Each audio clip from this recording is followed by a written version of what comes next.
नमस्कार दोस्तों, मैं हिमांशु यादव हाजिर हूं आप सबके समक्ष। एक केस चल रहा है जहां पर केरल सरकार ने सुप्रीम कोर्ट में अपने कुछ डिमांड रखी है। दरअसल हुआ ये कि केरल के विधानसभा जिसमें 140 विधायक हैं, उन्होंने पिछले 2 साल में लगभग 7 से ज़्यादा कानून पारित किए। और नियम यह है कि जब विधानसभा कोई कानून पारित करती है तो उस पर हस्ताक्षर करने के लिए उसे राज्यपाल के पास भेजा जाता है। लेकिन हमारे संवैधानिक प्रक्रिया में 2 आर्टिकल है, एक अनुच्छेद नंबर 200 और एक अनुच्छेद नंबर 201।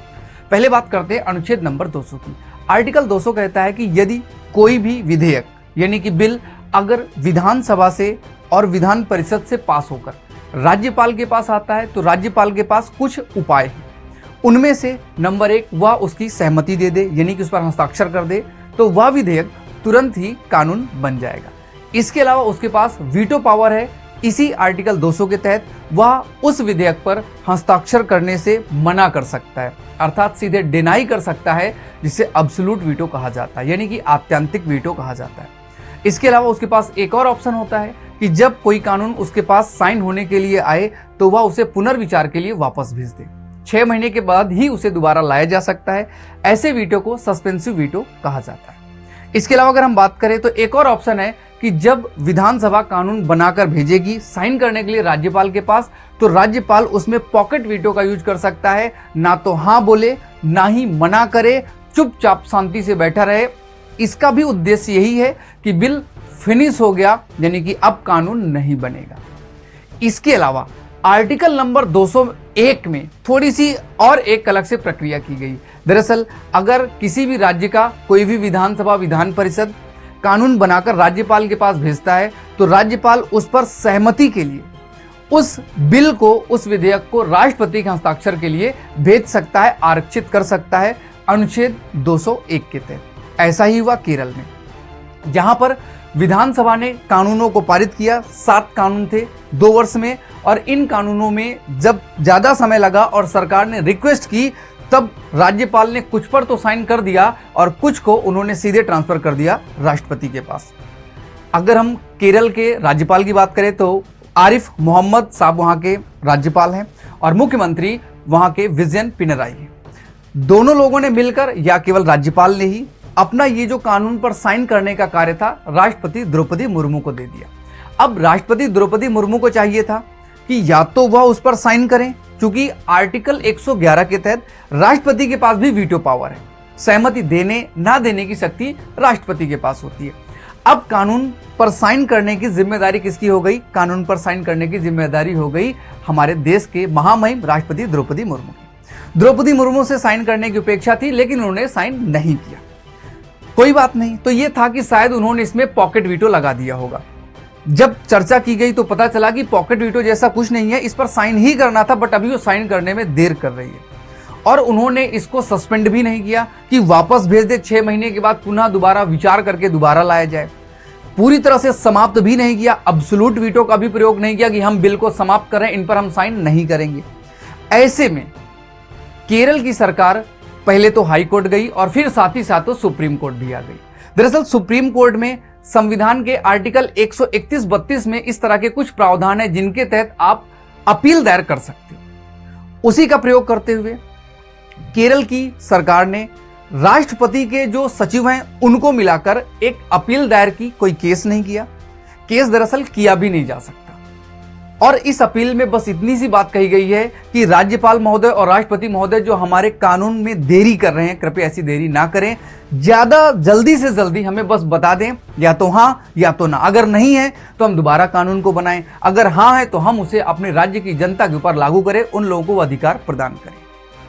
अब मुद्दा ये आता है कि क्या इस पर आप सुप्रीम कोर्ट जा सकते हैं? तो जी हां, अगर आपको ऐसा कुछ लगता है, संवैधानिक प्रावधान के हिसाब से कुछ आपको समझ में नहीं आता है, तो आप सुप्रीम कोर्ट जा सकते हैं। सुप्रीम कोर्ट से सलाह मांग सकते हैं, राय मशवरा ले सकते हैं कि यहाँ पर हमें क्या करना चाहिए। तो सुप्रीम कोर्ट चूंकि संविधान का संरक्षक है तो हमें बताएगा क्या सही है क्या गलत है। इतनी बात तक कोई दिक्कत नहीं। दूसरी बात ये आती है कि क्या अब महामहिम के खिलाफ कोई केस हो सकता है? तो मैं आपको बता दूं, आर्टिकल नंबर 361 के तहत राज्यपाल और राष्ट्रपति के खिलाफ कोई भी क्रिमिनल केस किसी भी कोर्ट, किसी भी न्यायालय में कहीं पर भी दायर नहीं किया जाता।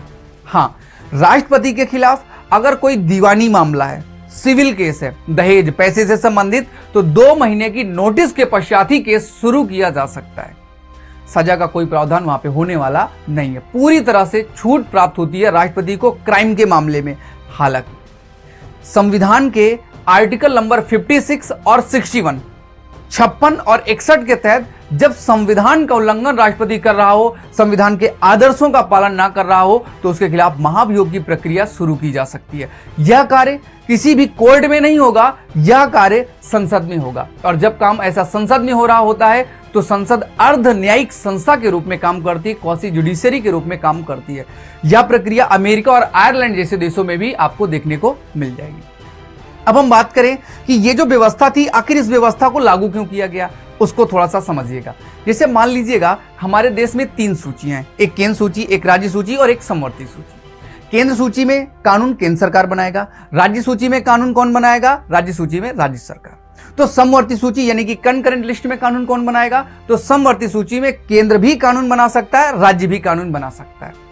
अगर केंद्र सरकार ने पहले से कानून बना रखा है तो राज्य सरकार के लिए कोई टेंशन की बात नहीं, उसे अपना कानून नहीं बनाना। अगर केंद्र सरकार ने कानून नहीं बनाया तो राज्य सरकार अपने राज्य के लिए उन विषयों पर कानून बना सकती जो समवर्ती सूची के 52 विषय हैं। लेकिन मान लीजिएगा क्योंकि समवर्ती सूची पर दोनों कानून बना सकते हैं, और एक उदाहरण ऐसा हो कि जैसे जंगल समवर्ती सूची में है, केंद्र सरकार भी कानून बना सकता है, राज्य सरकार भी कानून बना सकती है। और अगर इस मामले में किसी एक राज्य में वनों की संख्या ज्यादा है, मध्य प्रदेश में वनों की संख्या ज्यादा, मिजोरम में वनों की संख्या ज्यादा, प्रतिशत के हिसाब से, क्षेत्रफल के हिसाब से दोनों राज्य हैं। इन राज्यों को अपने कोई कानून बनाने हो किसी खास प्रकार की लकड़ी के, जो कि केंद्र सरकार के नियम के हिसाब से उस पेड़ को काटना अवैध है, गलत है, दंडनीय अपराध है, और उस राज्य में उस वृक्ष की वजह से, उन पेड़ों की वजह से हम वानिकी कर सकते हैं, वनों की कृषि से, या हम वन उत्पाद उनसे प्राप्त कर सकते हैं। लेकिन केंद्र सरकार के नियम के तहत हम ऐसा नहीं कर सकते। तो ऐसे मामले में राज्य सरकार अपने विधानसभा से कानून को पारित करे और उसे भेजे राज्यपाल के पास, और राज्यपाल से कहे आप इसमें साइन मत कीजिए, इसे आप केंद्र सरकार को भेजिए राष्ट्रपति के पास। और राष्ट्रपति जब इस पर साइन करेगा तो हालांकि पूरे देश के लिए कानून केंद्र सरकार ने बना रखा है, लेकिन चूंकि अब राष्ट्रपति का साइन हो गया है और ये स्पेशली एक पर्टिकुलर राज्य के लिए है, मध्य प्रदेश मिजोरम के लिए, तो अब मध्य प्रदेश और मिजोरम का कानून अलग रहेगा, बाकी के पूरे राज्य के लिए कानून अलग रहेगा।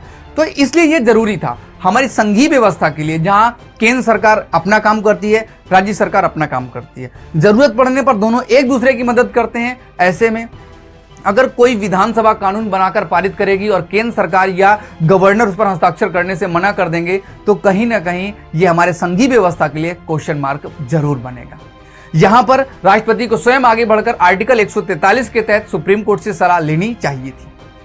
जाने से पहले आपको छोटी सी बात और बता देता हूं, केरल राज्य के रूप में गठन 1 नवंबर 1956 को हुआ था, और यहां की लोकसभा सीट 20 और राज्यसभा की 9 सीटें हैं। बहुत बहुत धन्यवाद।